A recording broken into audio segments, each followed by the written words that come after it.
Problem number 19. Explanation.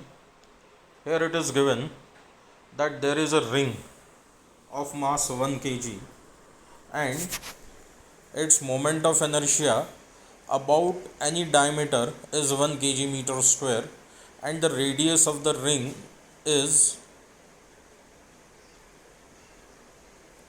equal to radius of disk. So what exactly the problem is? In the problem it is mentioned that this ring is molten and again reconstructed in the form of a disk.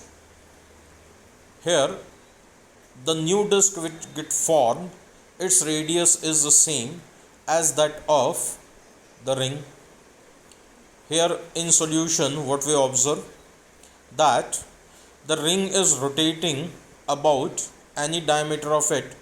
The moment of inertia of the ring about any diameter of mass m and radius r is mr square by 2, that is 1 kg meter square it is given. Now the ring is molten and disk is formed of the same radius. In such a case, mass of the disk is also same as that of the ring after it is molten. So a new disk is formed of the same mass and radius r. But this disk is rotating about the axis passing through its center and perpendicular to its plane. About this axis which is passing through center and perpendicular to the plane, the moment of inertia of the disk is given by mr square by 2. We observe that moment of inertia of the disk about the axis passing through center and moment of inertia of the ring about any diameter, their values are same, mr square by 2. Therefore we can write I disk is equal to 1 kg meter square. Now we come to the solution for problem number 21. In problem number 21 it is mentioned that we are having a flywheel in the form of the disc on which the earthen pots are made, and this flywheel is rotating with the frequency 100 rpm.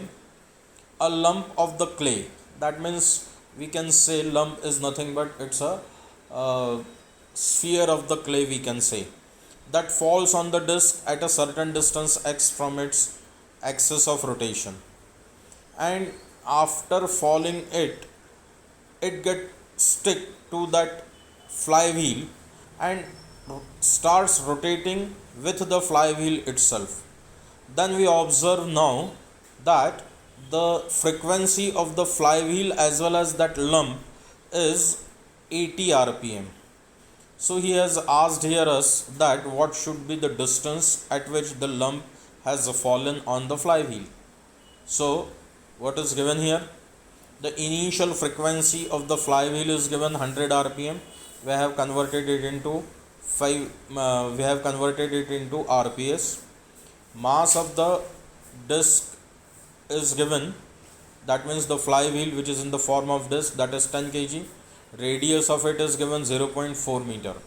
Mass of the lump is given 1.6 kg and final frequency of rotation is given 80 rpm, that we have converted into rps. So for calculating this value of x, we make the use of law of conservation of angular momentum, that is angular momentum before lump falls is equal to angular momentum after the lump falls to the flywheel. That is I1 omega 1 is equal to I1 plus I2 into omega. I1 is moment of inertia of the flywheel only and omega 1 is its initial angular velocity.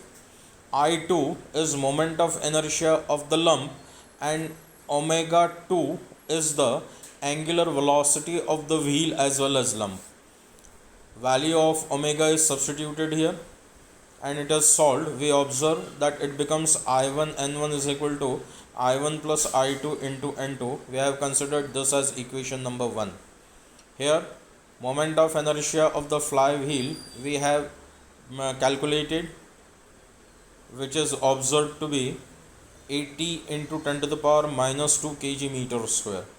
Then moment of inertia of the lump formula is mass into distance square, so mass of lump into x square, that is 1.6 x square. We have substituted value in the equation 1 and the value of x is calculated, which is observed to be 1 upon root 8 meter.